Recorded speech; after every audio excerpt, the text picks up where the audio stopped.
In neuroscience and psychology, the concepts of love and fear are more than just emotions. They relate to how the deepest unconscious regions of our brain operate, how the reptilian brain only craves what it lacks and is unaware of what it takes for granted, and how what we believe we lack ends up defining what we love. And by gaining insight into the realms of our unconscious mind and the reality that it emerges from, we are presented with a choice. The most important decision that we make is whether we believe we live in a friendly or a hostile universe. While this quote from Albert Einstein sounds relatable, one can wonder why a man of his profound intelligence would specifically claim this is the most important decision we make. This documentary answers that question.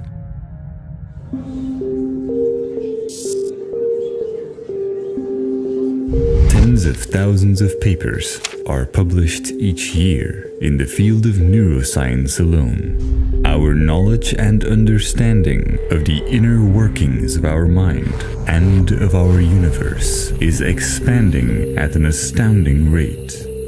If you seek rational answers to fundamental questions about consciousness, this documentary could change your life.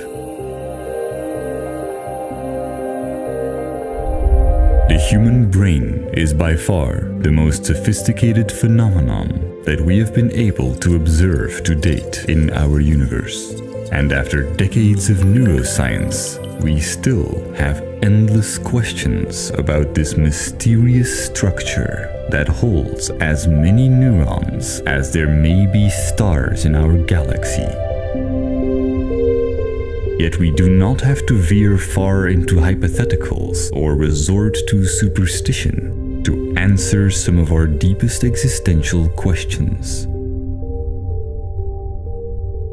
One of the most baffling observations has been that some experiments seem to reveal two distinct personalities or streams of consciousness present in our brain, one in each hemisphere, and only one of these two can talk. Under the right conditions, neurologists have even been able to ask questions to each hemisphere separately, resulting in cases where a person would say he is not religious when asked in conversation, while when this person sees the question in writing, the mute hemisphere responds by writing down its own answer, in some cases disagreeing with the other hemisphere. Many more experiments that reveal similar results indicate that this is more than a random oddity or hallucination, but instead some legitimate form of split or double consciousness taking place in our brain.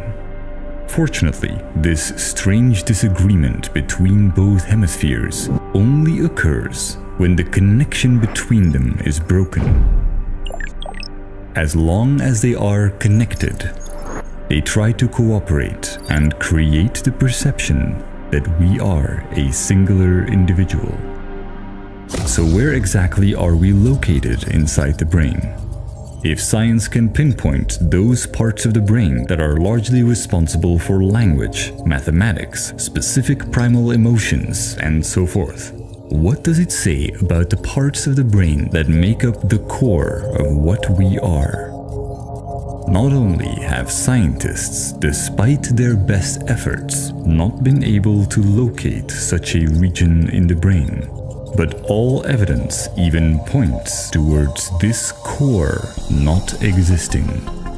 It has become more and more clear that in this miniature universe of the brain, roughly 100 billion neurons all act by themselves and communicate with each other, as if the brain is an astonishingly complex vehicle without a driver, a computer without a CPU. In our quest for finding some sort of core of what we are, we could look even deeper and zoom in on the basic building blocks of what our brain is made of. But if we peer into the individual molecules that make up our neurons, our findings become even more counterintuitive. Not only will we not find any mysterious trace of a soul, we will also not bump into any kind of marble-like structures that high school physics taught us are the tiny particles that everything else is made of. You might have heard that roughly 99.9% of all solid matter is nothing but empty space. This is true, but zooming into the 0.1% that should consist of the stuff that everything is made of only results in showing us a different kind of emptiness. The electrons, the quarks, all the fundamental particles are not solid objects. Thinking of them as somehow tiny spheres is a convenient simplification, but this does not represent the fascinating reality of this strange quantum void. The only things that exist here are waves. Waves that behave similarly to vibrations of sound or ripples in water, but rather than oscillations of matter, the peaks and valleys of these quantum waves are not made of anything tangible. They are waves of probabilities. Their peaks reveal the areas where there is a high probability of detecting the energy of what we may call an electron. Their valleys indicate that the chances there are much lower. As bizarre as it may sound that all the building blocks of our universe seem to behave according to chance rather than being intuitively predictable, this is not just a theory. It is a simple fact that can be tested and observed with nothing more than a laser pointer and a comb to replicate part of the famous double-slit experiment. The counterintuitiveness of this discovery has been the root of popular misinterpretations and metaphysical confusion, where it's been described as particles being aware and knowing that they're being observed, or the universe being influenced by the power of our thinking. The truth is at least equally fascinating. The real principle at work is that if we cannot know where a particle is, it exists only as a probability wave that tells us where the particle is more or less likely to be found. And only when we take action to measure where the particle could be, the wave will suddenly cease to exist and the particle reveals itself. The particle has no defined location until we make the measurement. This is why we say that light, for example, is both a wave and a particle. But this quantum weirdness does not just apply to light. It applies to all the particles that everything is made of. It also applies to molecules. If we fire super tiny rocks instead of photons, they will behave like waves when we are not measuring them. We intuitively believe our universe consists of solid stuff, but in reality, all of it, from the neurons in our brain to the galaxy we are a part of, is the result of probability waves and particles that pop in and out of existence. All this weirdness led Einstein to famously say, "Do you really believe the moon is not there when you are not looking at it?"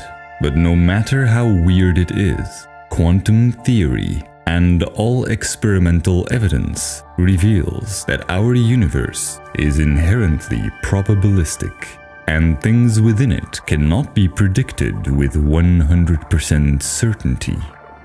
This doesn't mean that science cannot make accurate estimates as to what is more or less likely. The mathematics and statistics of quantum physics reveal that these seemingly random oscillations that make up our reality are still profoundly consistent patterns. Many of our modern technologies, such as solar panels or microprocessors, would not have been possible if we had not deciphered much of the intricate and unique behavior of quantum mechanics. But if no specific region of the brain, nor the neurons, nor the building blocks that our neurons consist of can account for the phenomenon of our consciousness, what is the current scientific assessment as to what brings it about? Over the years, there have been many theories, some of which have since been debunked with modern understandings of neuroscience. Others are considered too far-fetched and exotic to be of merit without hard evidence. But there is one general school of thought that most scientists consider to be likely. An idea that is not only logically sound and fits our observations, but that can transform how we think about life, even though its implications are thus far rarely discussed and explored. In fact, this documentary marks the first time all these logical conclusions are brought together to bring into focus what science can really tell us about some of our deepest existential questions. If we look at evolution, it's not so hard to roughly imagine how life started here on Earth. 4 billion years ago, a unique series of coincidental probabilities occurred that led to the existence of very simple biological cells that could replicate. These were the first forms of life. And as they replicated, subtle differences between the old cells and the new cells would crop up. Mutations would take place. We see it in the genetics of offspring with every life form known to us, and we can trace it back in the remains and fossils, not just of animals and plants, but sometimes even of bacteria of as far as 3.5 billion years ago. Microscopic crystals and fossils provide us a glimpse of life on Earth before the first plants or even algae emerged. Over billions of years of replicating and mutating, these biological mechanisms found more and more sophisticated ways of growing and spreading. The tiniest initial differences, such as offspring with a coincidental protein molecule that is sensitive to sunlight, would end up with eventually more beneficial mutations over many generations. 4 billion years is a very long time, enough for extremely sophisticated results, such as the human eye, to emerge from origins as simplistic as a single light-sensitive protein molecule. As a result, even our most advanced technologies are often still no match for some of the mechanisms that have taken evolution eons to engineer. But when we begin to contemplate early animal life and observe its beautiful legacy all around us, wherein we constantly recognize parts of our primal selves, it is tempting to wonder why, in the process of evolution, there emerged this phenomenon of consciousness that has bewildered and confounded philosophers and mystics since the dawn of humanity's tribal structures. To approach this scientifically, we cannot allow consciousness' elusive nature to be a reason for giving up on trying to understand it. Because if consciousness is not a magical exception and is rather a direct or indirect consequence of evolution, the scientific conclusion is straightforward. Just like every other feature of the human brain and body, experience or consciousness is a tool that evolution has engineered for us through billions of years of mutations. Conscious forms of life showed a richer capacity for learning and course correcting, so evolution favored this development and nurtured it to a point where we became sentient, self-aware, and capable of interpreting our own evolutionary drives and our purpose in ways that can even go against our own survival if we so choose. So how would science then describe the mechanism of consciousness? Surprisingly, most scientists do theorize that consciousness is not simply inside our brain. Consciousness is generally considered to be an emergent phenomenon of the brain, meaning that consciousness happens when enough activity takes place in the brain in a way that can be compared to how music emerges from a record player. The music is not anywhere to be found inside the record player. Intuitively, we tend to say the music is on the record, but even there, we really only find a circular vinyl disc with peculiar grooves. It does not produce any sound or music at all. It is only when the mechanisms of the record player are activated in a certain way that all its activity produces an emergent phenomenon that we call music. Consciousness is somewhat similar. We cannot physically locate it at one point or in one area. And if we zoom in on the gray matter of our brain, we find as much evidence for consciousness as we find tiny marbles inside a molecule. None at all. Yet when billions of neurons fire and communicate with each other, the combination of this enormous amount of activity creates the phenomenon of consciousness. But it would seem that this is far from a complete summary of what brings it about, because there is an inevitable consequence that complicates things to an incredible degree. The more this emergent feature evolved in ways that allow it to course correct and significantly reprogram the brain, the more it became a feedback loop of incredible complexity. When we point a webcam at a screen that displays its input, we see a seemingly infinite pattern. The brain does something similar with the activity from its billions of firing neurons, resulting in an unimaginable depth of iterations and permutations that gives rise to what we call consciousness or experience. This experience is not a goal. It is simply the ultimate tool that our brain has for finding its way and coming to grips with the consistent patterns of reality. We are the unfathomably intricate interplay of what seems like infinite loops of neural processes. Our essence may have had humble beginnings, but it exponentially grew on its voyage down the rabbit hole of boundlessly mirroring itself and learning from each mirror image. Our brainwaves ripple and reverberate, creating constant feedback loops of wildly varying degrees of complexity before even a single emotion, let alone a conscious thought, can emerge.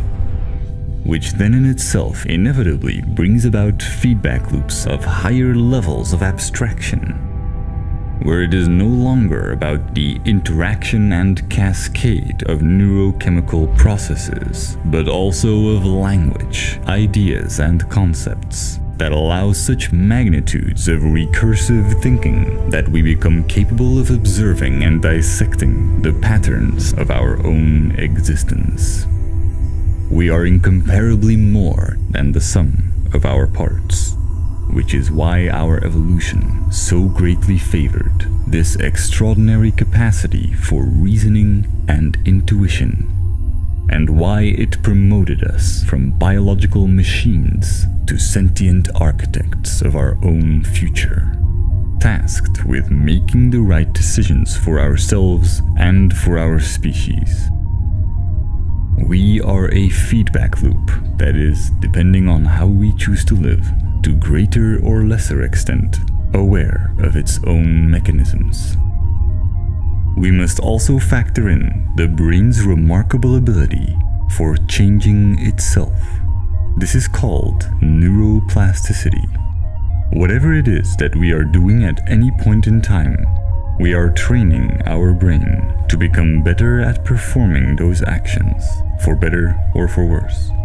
While more pronounced at early age, neuroplasticity and even neurogenesis, the creation of new brain cells, continues to take place throughout our lives, shaping and reshaping the hardware of our consciousness every step of the way.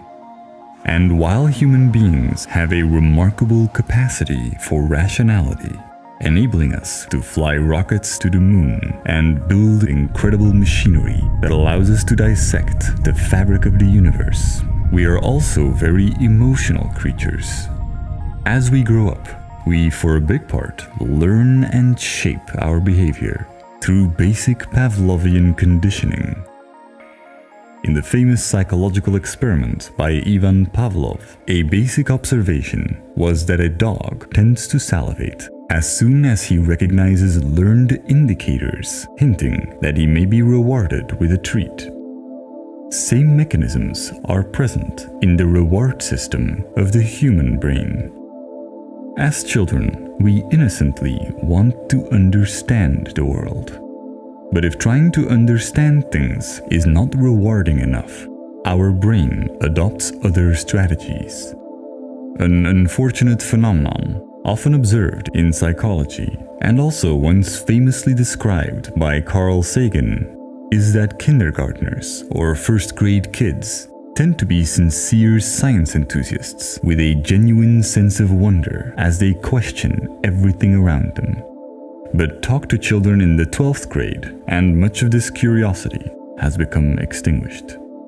If our natural tendency to logically question things is discouraged, and we are instead rewarded for actions that we often don't see the meaning of, the brain adapts to this and gradually gives up on independent logical inquiry.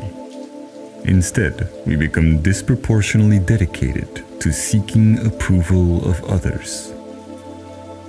Our opinions, our identity, our way of life ends up depending on how we are judged by our social circle and by society at large.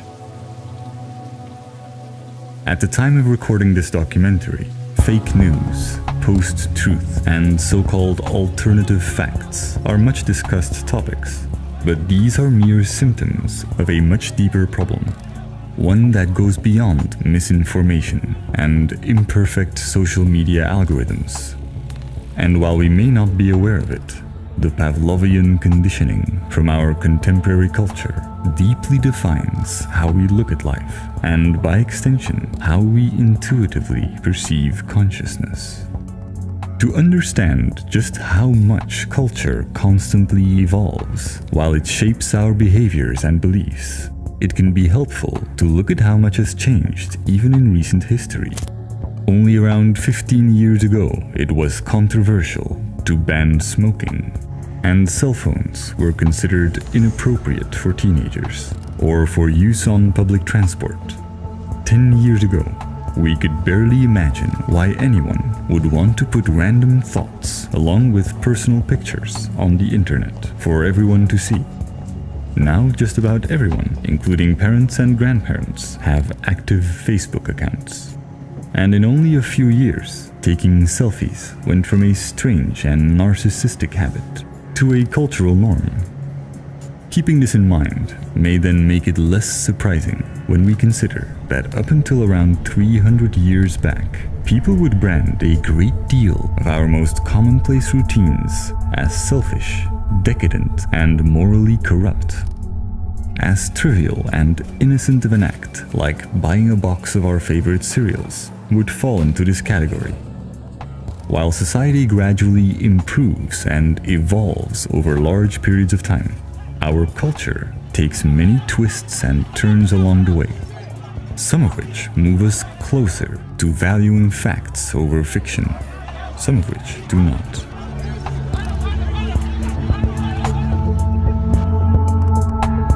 Nevertheless, our conditioning lays much of the groundwork for the operating system of our brain. In a constellation of brain regions known as the default mode network, information is constantly being processed, even when we are seemingly at rest. This is partially why social conditioning can have a profound impact on us while we are unaware of it. Our current mainstream culture is generally defined as individualism, which finds its origins in the Industrial Revolution not long ago. And just as in previous eras, we go as far as to sometimes rewrite history to fit our current narrative. And we repurpose ancient sayings such as carpe diem to support our beliefs. The complete sentence of the old Latin poem roughly translates to "do what you can today to make tomorrow better," and it had no connection with indulging in personal desires. While our scientific progress can tell us a lot about the brain and even to significant extent about consciousness, our culture is currently not so much geared towards trying to understand what we are. It is instead more focused on celebrating the pursuit of fashionable personal interests, ranging from material possessions to impressing our social circle, from momentary thrills to romantic adventures. The individual's desire and its freedom to pursue it is currently our most cherished ideal. Many aspects of our society, most of all our economy, rely on our pursuit of these popularized objectives. Aside from rare exceptions like a futuristic TV series about a unified humanity working to advance the species, culture has a way of submerging us in signals that make us believe, without question, that the way we currently perceive things is simply the way it has always been, or at least the way it is meant to be. Not so long ago, we believed people of color were always inferior. The world was always flat, and the gods always controlled the skies. In a cultural setting such as this, the brain's reward system becomes, in a sense, disconnected from its purpose. Throughout evolution, the ways in which our DNA has mutated and our brain has expanded have all been part of the same process. All these mechanisms simply try to overcome the obstacles in their path. Life fundamentally tries to align itself with reality, genetically and biologically, instinctively and intellectually.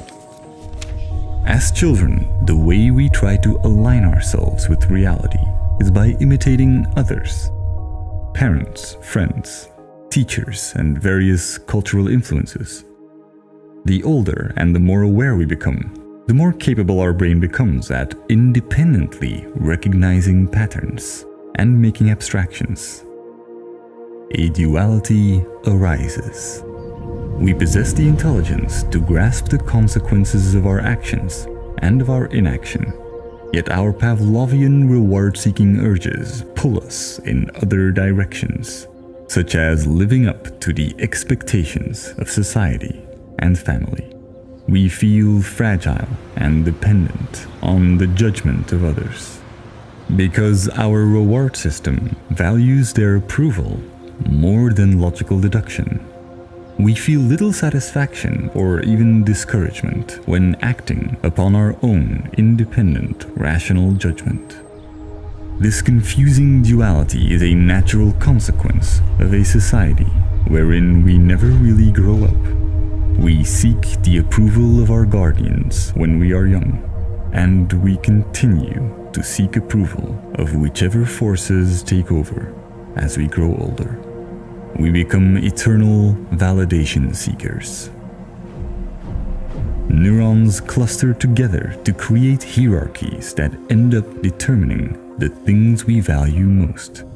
In recent years, neuroscientists are even beginning to come up with mathematical formulas that describe the exact way in which these hierarchies are formed and how they process information.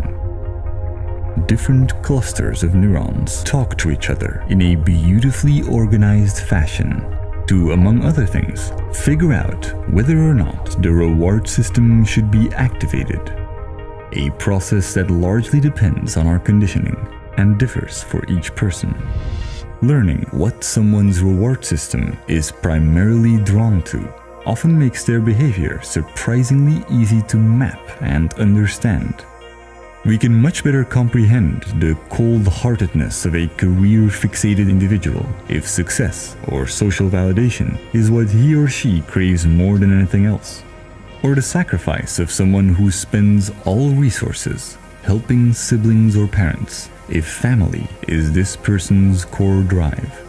The blindness of a person who primarily chases romantic adventures or the carelessness of a hedonistic thrill seeker.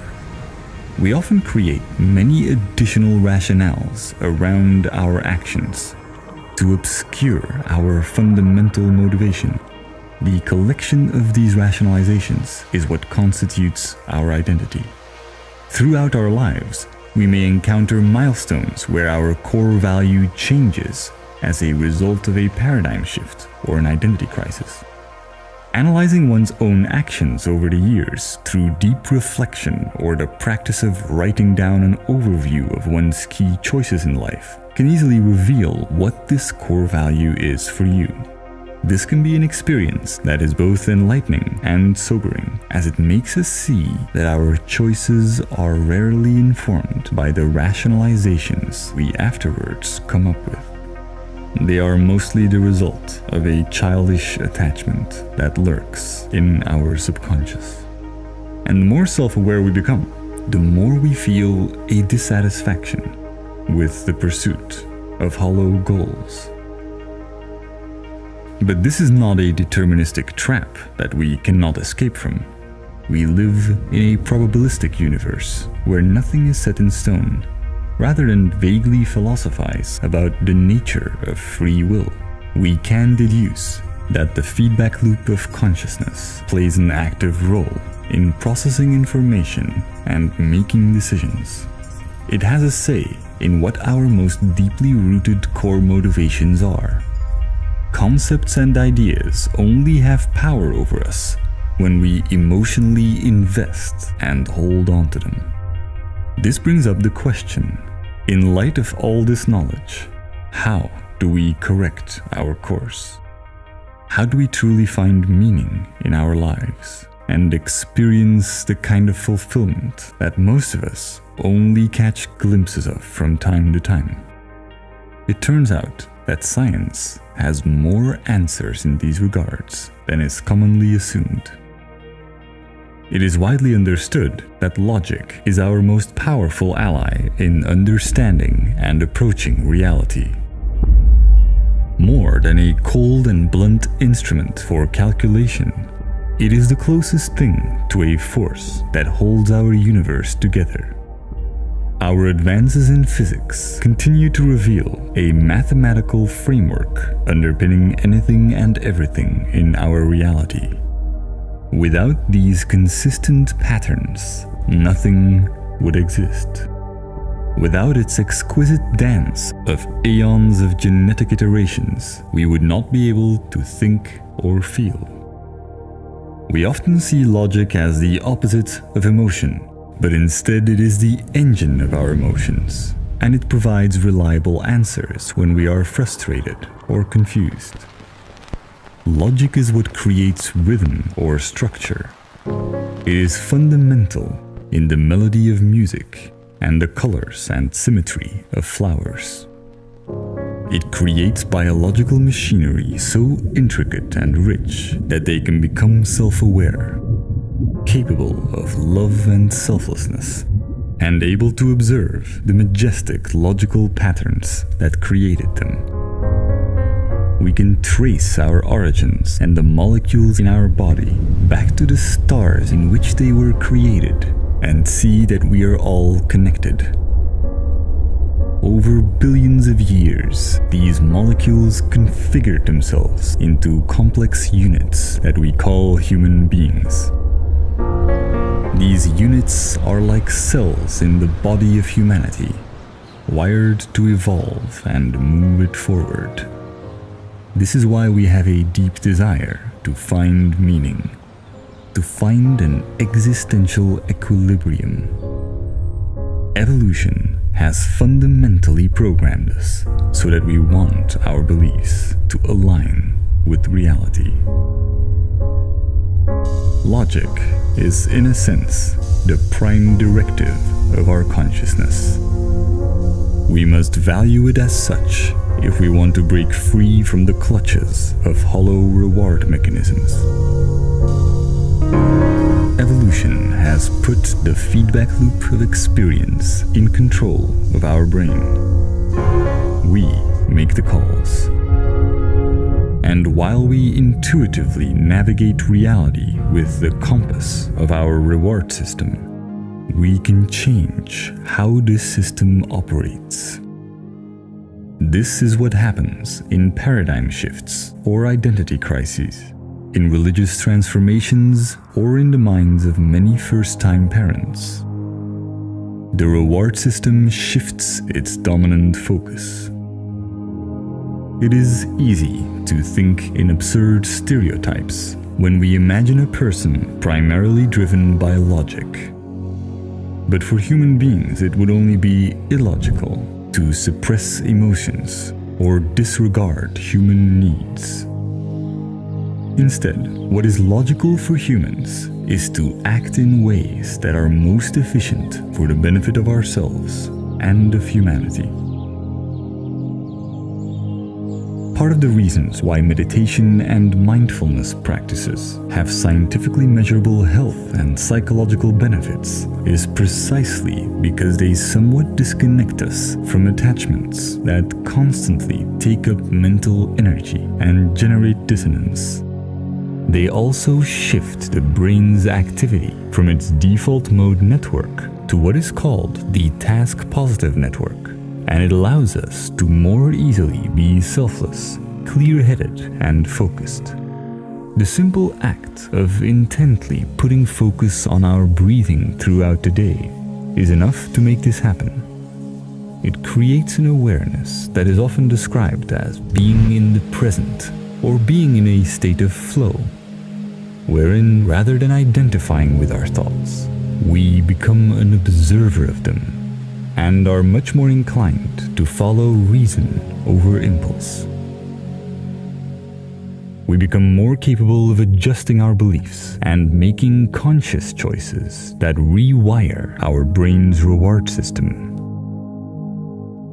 We can observe clear improvements in how, over the centuries, common subconscious core values have shifted away from things like superstition. Perhaps at some point in our future, our cultures will find common ground in simply valuing logic. As a society, we're currently still too obsessed with trivial differences and preferences to make such a drastic leap. But as individuals, we are fortunate to live in a time where we have the freedom to question our cultural beliefs and choose our own path. Even our core values that hold tremendous power over us and have been ingrained in our minds through decades of conditioning can be changed.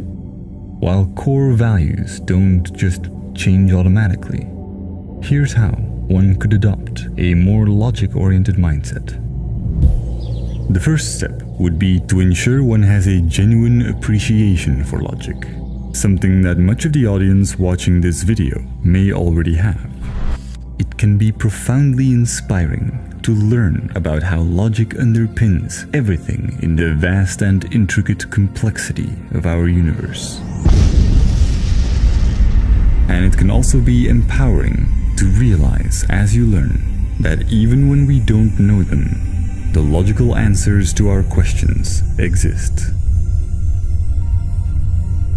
It also helps to be aware that science and logic are not about certainties, but about finding out what is most likely. Our universe is a probabilistic phenomenon. Even a hypothetically perfect simulation could not predict with complete certainty how events would unfold. There is a profound sense of acceptance in acknowledging that nothing is ever truly certain.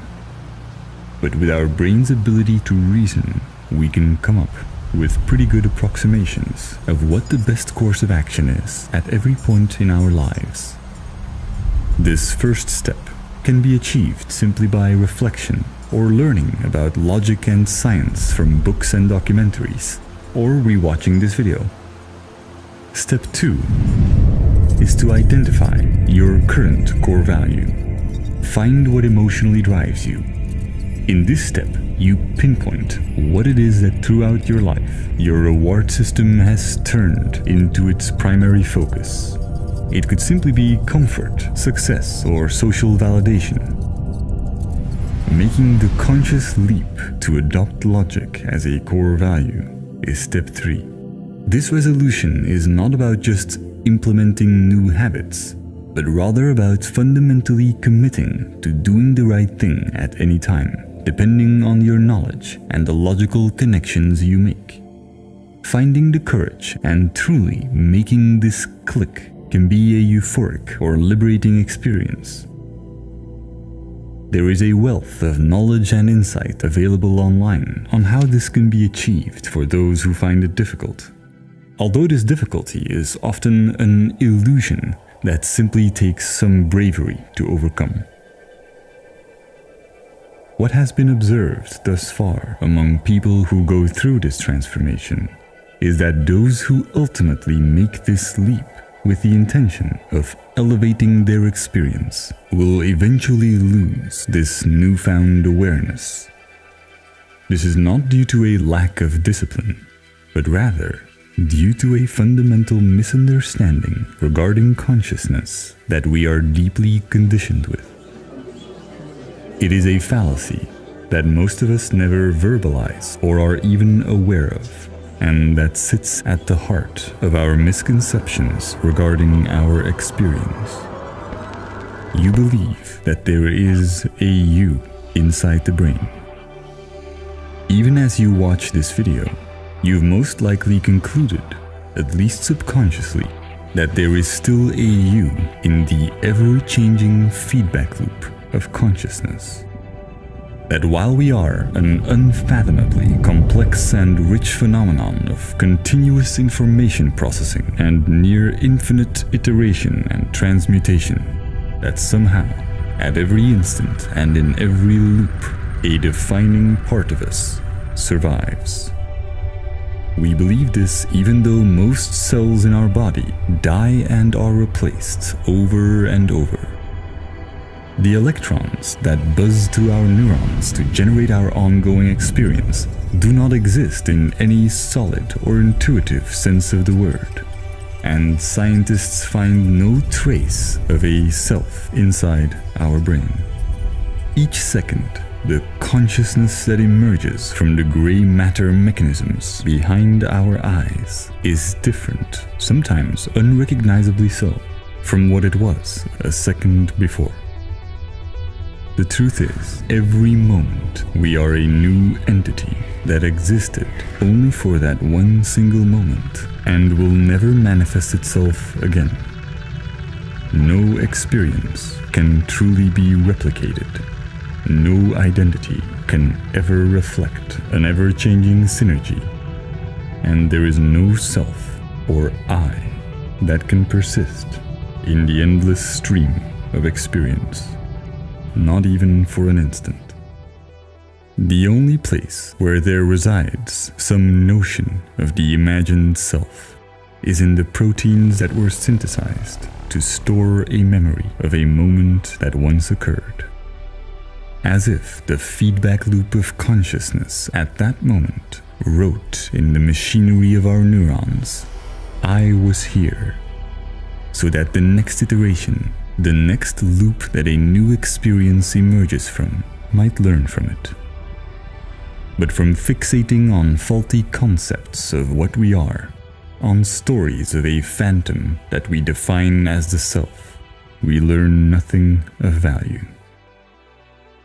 It is fascinating that sometimes science and ancient esoteric wisdoms seem to meet.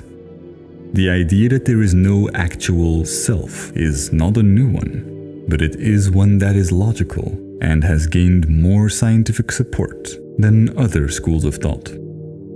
Life and death are concepts that do not seem to apply in the ways that we think they do. Beyond outdated philosophical or religious notions, we have no reasons at all to believe the human organism is inhabited by a spirit, but rather by a mere infinity of consciousnesses over time. And each manifestation is much more than a mere expression of our brain's neural activity. It is a culmination of all the interaction that led to its emergence. Consciousness does not emerge from the brain like a genie from a bottle.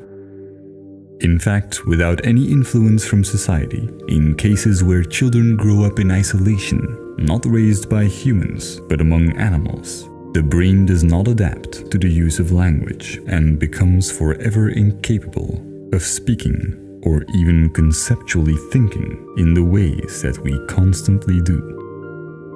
So much of what we tend to label as intrinsic personality cannot even exist on a basic level without sufficient interaction. Consciousness emerges from the vast interplay of stardust becoming aware. Aeons of genetic mutation, thousands of generations laying the groundwork of language and culture necessary to form complex thoughts.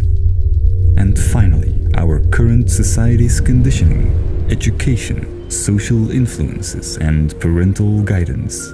All elements combine to generate electrochemical fireworks inside our neurons, to eventually create these instances of experience. All of it is interconnected. There are no limits or borders in what is a part of our existence. Nothing is external. Even from a basic neurological perspective, everything takes place within our consciousness. It comes as no surprise then that the most intellectually and emotionally satisfying programming that our brain is capable of running is fundamentally selfless. The more we dismantle the hologram of our imaginary self, the more easily we accept our evolutionary drive to care for others, and the more capable we are of understanding the sinister foundation of our individualistic conditioning.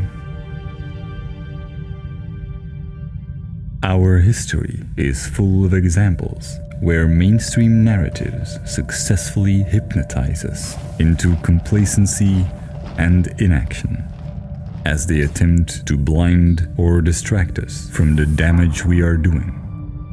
Some of the most iconic examples, the Holocaust and slavery, took place within the past few generations. Our inner selfish monster that we create as a coping mechanism for our fears and uncertainties does not reflect what we really are, even though its influence runs deep, since we begin the process of identifying and labeling ourselves very early on in life. As children, we don't know any better. and we often end up blaming ourselves for things that were either beyond our control or actions that we did not yet understand the consequences of. We gradually and subconsciously create flawed beliefs that inhibit us. But beneath all of this remains what analytical psychology calls the inner child. This is why many forms of therapy and meditation focus on seeing our thoughts and emotions, even our mind, as separate from us. These practices have been well documented to have profound effects on us. The more mindful we are, the more easily we see our own values and beliefs as an observer, which allows us to change the ones that hold us back.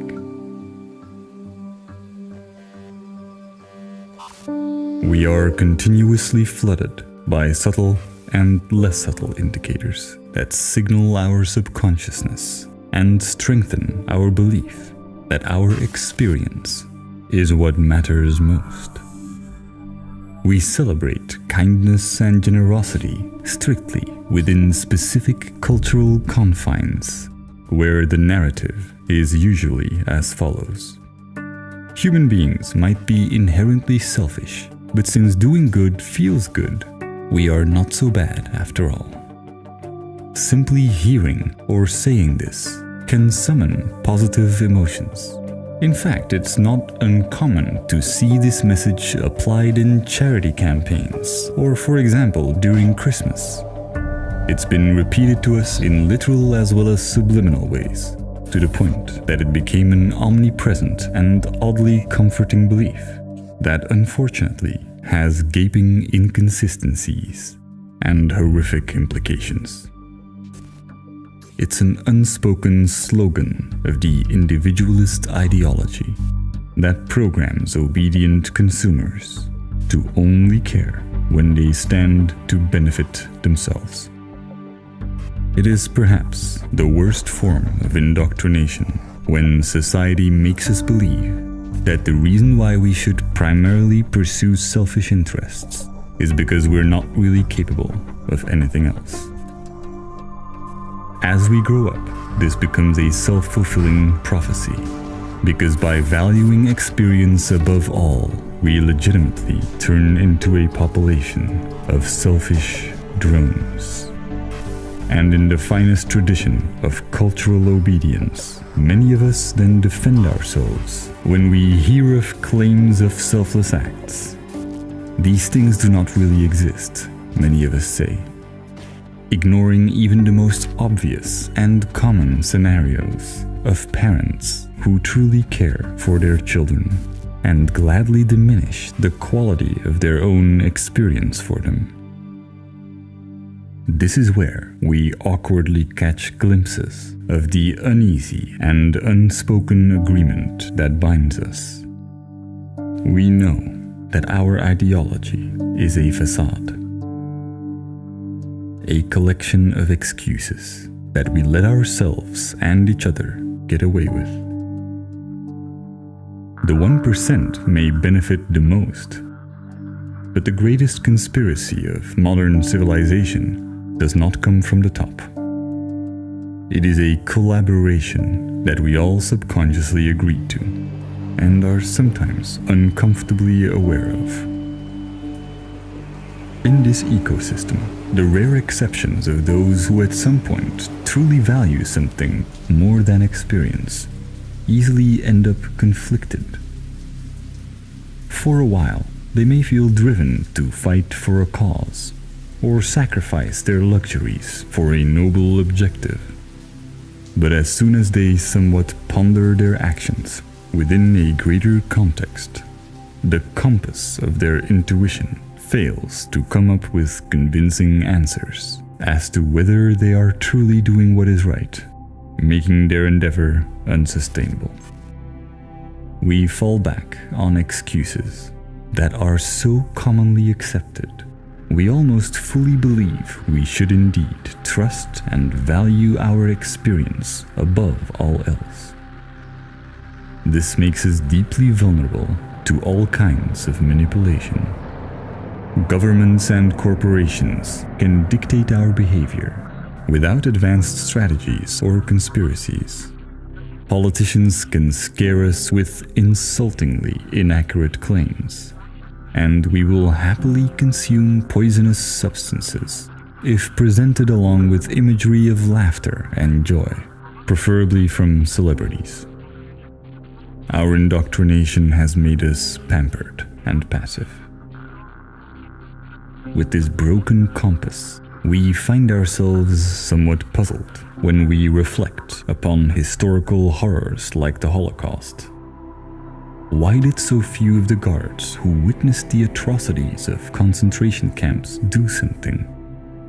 How come they blindly obeyed orders and murdered millions, either by pulling the trigger or simply assisting, making them guilty of the atrocities that were committed?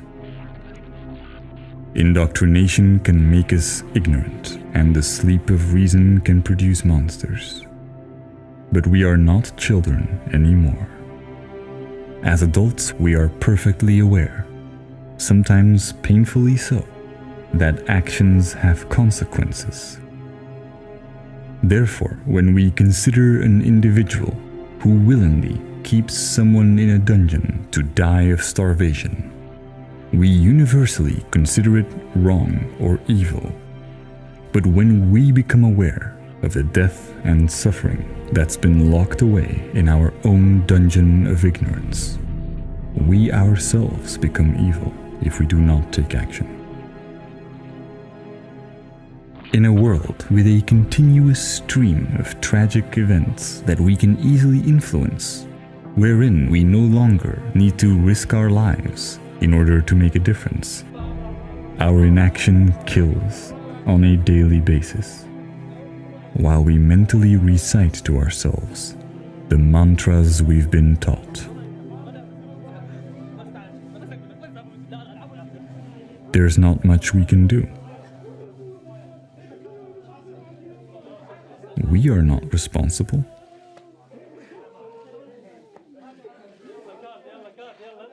They are far away. Perhaps they even deserved it. For all our progress, we can sound eerily similar to horrific echoes of the past. We didn't know. We were just following orders.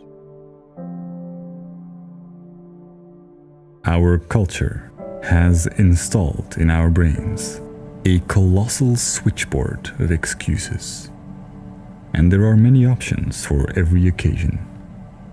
It begins when we as children start to recognize the absurdity of many of the expectations placed upon us, and innocently look for ways to dodge them. It becomes less innocent as we become more aware. Most of us grow older, but don't grow up.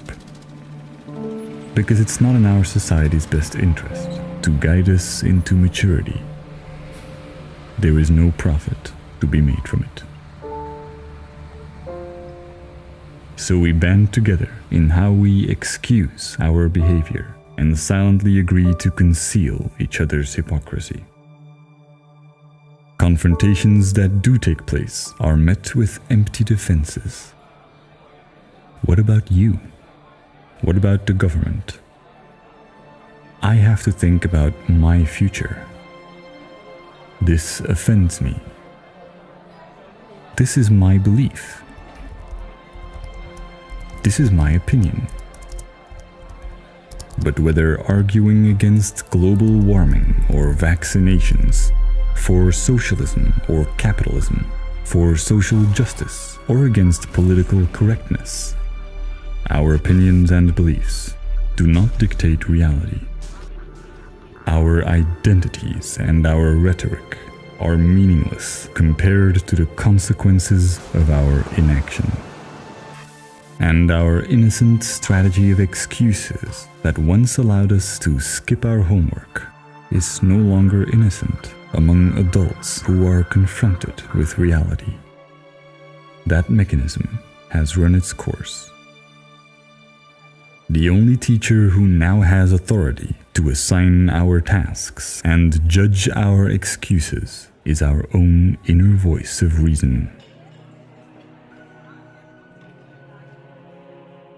When we selflessly resolve to adopt logic as a core value, it sets us free from our fragile dependence of the judgment of others. Responsibility is simply a principle of acting in line with our ever-expanding knowledge and rationality. It does not depend on intersubjectivity. It is not dictated by our culture, our social circle, or politicians, nor is it dependent on our fabricated freedom of choice. And many of the most historical acts of bravery came from those who took a stand for what is right, even in the face of adversity and cultural disparity. Such a profoundly selfless resolution can seem scary, as it threatens all the conditioned attachments that emerge in a culture where enjoyable feelings are considered the ultimate goal. But it leads to far more fulfillment than chasing our positive emotions like a carrot on a stick, as our ideology demands. In cases of drug addiction, usually only those who feel they have little else to live for become dependent on addictive substances. We've been led to believe the lie that the meaning of life is to chase the carrot of good emotions. But even with only our intuition, we feel that this endless chase doesn't make much sense. The payoff is never great enough. And those who choose to believe in a more selfless and logical objective, ironically, tend to experience much more fulfillment in their lives. It's a principle that has inspired ancient spiritual concepts such as karma or heaven and hell. Those who care most about their own indulgences end up haunted or tormented by their own self-interest. But in modern cognitive psychology, it is not just an esoteric idea. There is a huge range of academic research and literature on the subject, usually described in terms of the scarcity mindset and its opposite, the abundance mindset. The brain operates in a mode of scarcity when we feel that there are things we lack. This is perhaps one of our brain's most ancient survival mechanisms. And it's been well established that while this can sharpen our focus, it also tends to take up enormous amounts of what is called mental bandwidth. It hijacks our brain. It literally makes us less intelligent, more self-centered, and even drops our IQ. And every day, we are exposed to a near infinite array of societal impulses that are designed to lock us into this mental state. From a very young age onwards, we are deeply programmed with a set of requirements that must be fulfilled in order for us to experience abundance. Requirements that are often so elusive that we become mostly entrapped in the scarcity mindset. But as soon as we see through this, which can be achieved in many ways, we are able to distinguish truth from indoctrination, to dispel our confusion and dissolve our apathy. This presents us with a choice on how we lead our lives. If we make life about ourselves, we choose to see everything through a lens of what we can take rather than give back. But we intuitively sense that we are not doing what is right and feel unworthy of being truly loved. And we either attempt to make peace with this, or we succumb to insecurity and prefer to obfuscate the truth. But if love is defined as unconditional giving, then love is all around us. It is in the structures left behind by our ancestors and the heritage of our grandparents. It is in the care our parents have given us and the cells that make up what we are. It is in the social structures and the safety nets that are forged into laws to protect us. It's in the sun that shines and the infinite beauty that includes us. If we choose to be what we are and see our life for what it truly is, then we realize it's about much more than just us. It's about caring and doing what is right, about giving back and using our understanding to combat ignorance.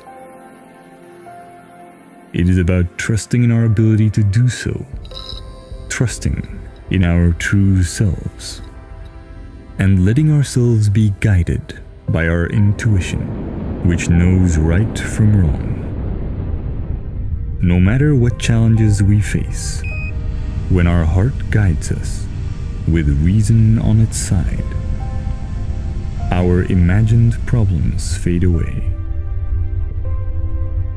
Behind everything, there is a logical reason we can find when we choose to follow curiosity rather than fear. We don't have to feel regret or guilt when we know our intentions are pure and we did the best we could at the time with the knowledge that we had. But it begins with a choice. A choice between pretense or honesty, between fabricated scarcity or the abundance of reality, making life about ourselves or seeing that it is not about you. A choice that is yours to make.